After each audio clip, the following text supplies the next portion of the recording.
Dracula is more than a vampire. He is myth incarnate, a shadow cast over centuries of cinema. His face has changed, his roar has softened or sharpened, his purpose has shifted, but one thing remains: the world keeps coming back. So today, we follow Dracula's journey on film, from the earliest adaptations to modern reimaginings, tracking how storytellers have changed him, softened him, cursed him anew, and how audiences and critics responded. No speculation, only what the record shows. The first cinematic ancestor of Dracula is Nosferatu, a symphony of horror, 1922, directed by Friedrich Wilhelm Murnau. Though unauthorized, it adapted Bram Stoker's novel under the name Count Orlok. Its changes, renaming Harker as Hutter, deleting some characters, were meant to skirt copyright, but the resemblance was unmistakable. Nosferatu became iconic in German expressionist cinema, defined by stark shadows, twisted forms, and dread lurking in every frame. Its count is monstrous, rat-like, uncanny, far from the romantic figures that would come later. The film was nearly destroyed because of legal action by Stoker's widow. Yet copies survived, and its aura became foundational to Dracula's visual canon. Though not a faithful adaptation, Nosferatu placed the vampire in extreme chiaroscuro, made the architecture oppressive, and showed that Dracula could be terror itself. That silhouette in the doorway, the elongated claws, they became part of Dracula's DNA on screen.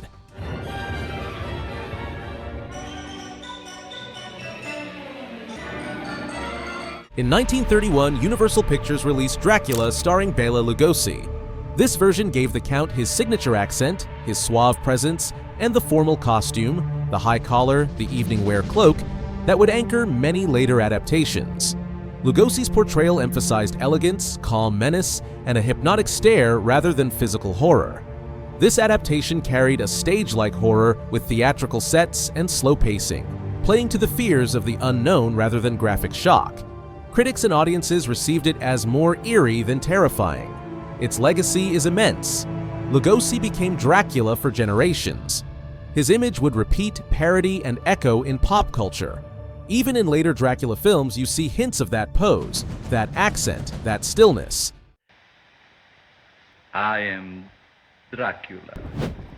Allow me to reintroduce myself. Vladislaus Dracula. Many later versions tried to dethrone Lugosi's reign by making Dracula more dynamic, more sexual, more monstrous. But his version remains central to Dracula's cinematic identity. I hope you will find this comfortable. Thanks, it looks very inviting. In the 1950s and 60s, Hammer Film Productions revived horror. Their Horror of Dracula, 1958, featured Christopher Lee, a leaner, more aggressive Dracula. Lee's Count was capable of violence, seduction, and predation in more overt ways than Lugosi. Hammer's film was in color, more visceral, more immediate. They leaned into blood, suspense, gothic sets, and more dynamic cinematography. Lee would reprise Dracula many times. In Dracula Has Risen from the Grave, 1968, Lee reappears after resurrection, in a film that emphasizes spectacle, red-tinged frames, gothic excess, heightened color to underline horror. Critics considered it more style than substance at times, though fans embraced the visual flair.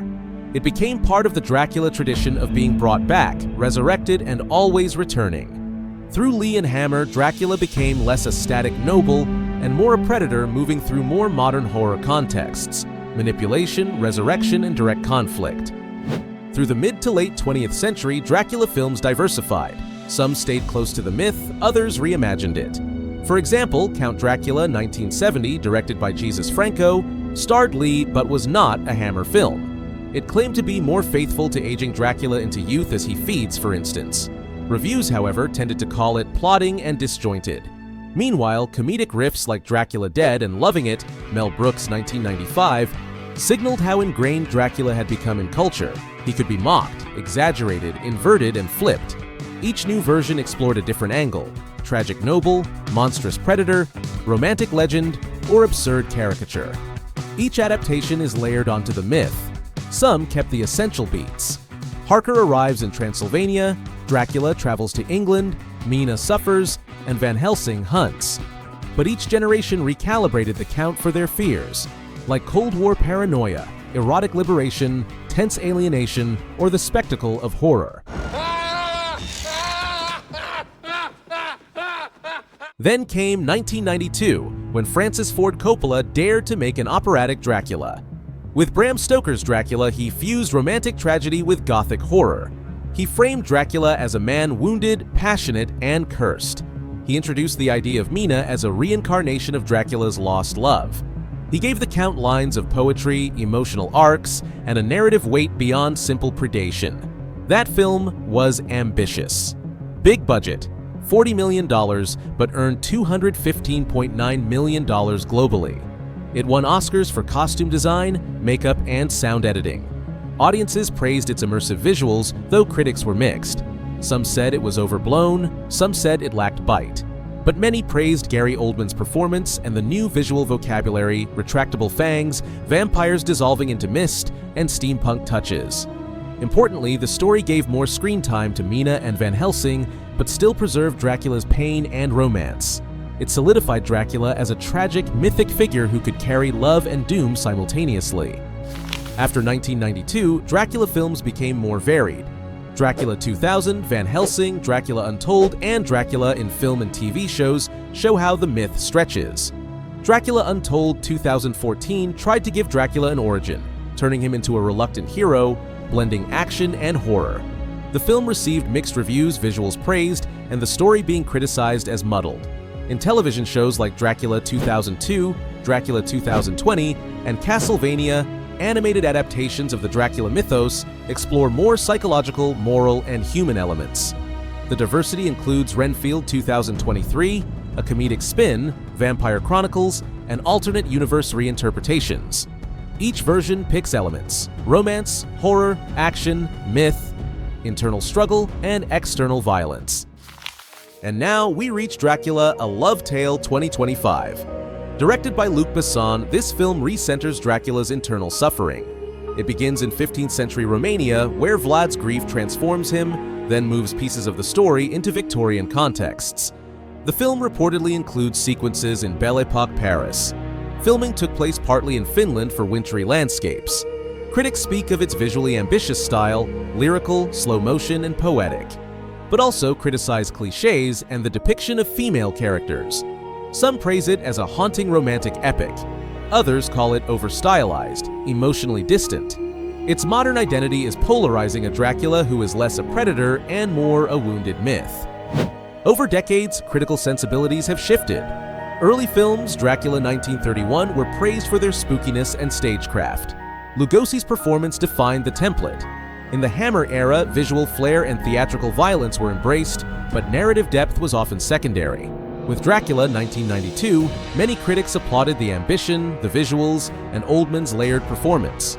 Some critics found Reeves underwhelming or the romantic plot overdone, but over time it has gained cult adoration. For Dracula 2025, early reviews highlight its aesthetic and emotional ambition, but criticize narrative gaps and cliches. Some label it a visual bloodbath with problematic gender dynamics. Fan communities remain divided. Some love the tragedy and romance of older versions. Others seek more psychological depth, more stylistic risk as seen in debates about Dracula 2025. Dracula has always mirrored our fears, but those fears have changed. In the beginning, he was a monster, something foreign and threatening, creeping into a world that didn't understand him. But as time passed, that image shifted. He became a myth, then a tragic figure, and finally a reflection of deep loneliness and memory. The way his story is told changed, too, from shadowy, minimal sets to rich color and blood-soaked romance, and now to surreal visuals and psychological depth. Each era shaped Dracula in its own image. And the characters around him, Mina, Harker, and Van Helsing, rose or faded depending on the story's focus, following the emotional thread of the time. Our fears evolved as well. Where once we feared the outsider, the unknown, we now fear what's hidden inside. Grief, identity, the burden of living too long. Dracula stayed the same in name, but the story kept transforming, always finding a new way to haunt us. From Orlok crawling in the shadows to modern Dracula haunted by love, the cinematic journey of Dracula shows how timeless myths are adapted to new ages. Each generation remakes him to frighten, to seduce, to mourn. As you watch Dracula 2025 or revisit Lugosi, Lee, or Coppola, ask which Dracula haunts you now. Because in every screen incarnation, Dracula never truly dies. He just reawakens in our nightmares. Allow me to reintroduce myself. I am Count Vladislaus Dracula.